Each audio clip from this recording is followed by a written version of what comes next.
Saxla da pis elədi də, başa düşürsüz? Ürəyim gəlmədi bunu çox yeməyə.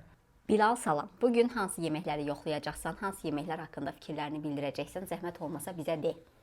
Pizza Hut'ın pizzasıdır, kolbasalı. Yanında sarımsaqlı kartof fridir, qatıq tuni, həm də 2 ədəd, bir də acılı qanadlar və bir də acılı qanadlar təbii ki şefsdən, bir də bir tondan ət dönəri. Bəh-bəh. Bunların hamısını yoxlayacağıq və maraqlı da söhbətlərimiz olacaq. Pizza Hut'dan pizza sifariş verdik. Əslində yaxşı gəlmişdi, sadəcə biraz gözlətdik. Gözlədəndən sonra qurban olun bərəkətinə. Bunun halı biraz adamı pis elədi də, başa düşürsüz? Ürəyim gəlmədi bunu çox yeməyə. Dadına baxdıq, dadı normaldır. Hələ ki saxlayaq bunu axıra. Daha dadlı şeylər ola bilər bu masada. Onlara keçək. Bəlkə də buna görə linçlənəcəm, amma mən acılı qanadlı xoşlamıram. Ona görə bunu verirəm. Siz dadıb fikrinizi bildirəsiniz, zəhmət olmasa. Acı.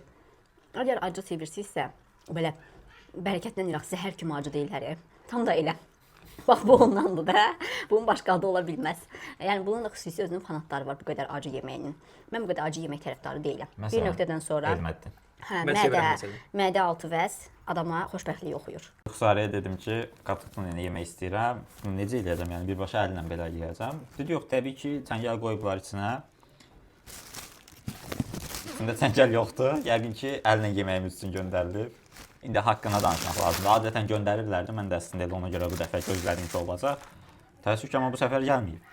Yəqin ki, düşünüblər ki, bu səfər əlimizlə birbaşa yeyəcək. Ücə professionallaşmışıq. Bu qatıq tunini hər dəfə tapşırdım ki, üstünə qatığı töküb göndərməyin də. Bir qəribə süzmə kimi olur qatıqları.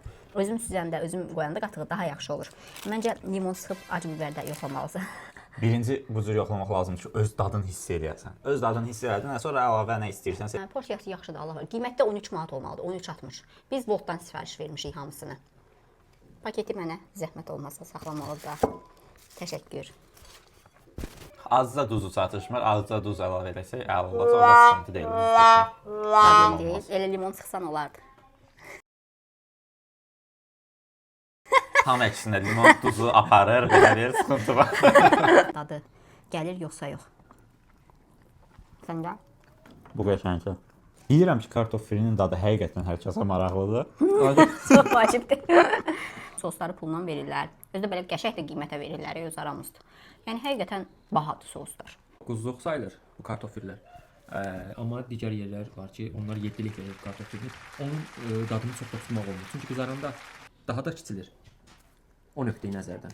Məncə ən idealı ilə 9-luqdur. Instagramda mən də qoy öz ürəyimi, dərdimi açım. Farşdan yarpaq əti ayıra bilməyənlər, yarpaq dana ətidir deyəndə bir post paylaşanda, gəlib adamı qılınclayırlar ki, o birisinədir, başqa yerlərinə verir. Dostlar, farş çəkilmiş ətdir. Mən bildiyimi deyirəm sizə, amma yarpaq bildiyiniz dümdüz danadır. Qəşəng dana tikələrini üst-üstə yığırlar, sizin üçün dönər hazırlayırlar. Təbii ki, dana ətindən, yarpaq ətdən olan dönərlərin qiyməti daha baha olur. Amma mən buranın dönərlərini niyə bəyənirəm? Və qeyd edim ki, bu video heç bir reklam içərmir. Biz özümüz üçün əyləşib, sizin üçün belə bir maraqlı kontent çəkmək qərarına gəlmişik.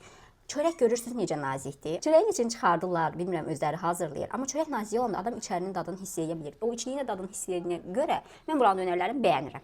Mənim fikrimcə çörəyin qalın olması, üstəgəl ingredientlərin bol olması, üstəgəl ədviyyatların bol olması pis dönərin 3 əsas səbəbidir.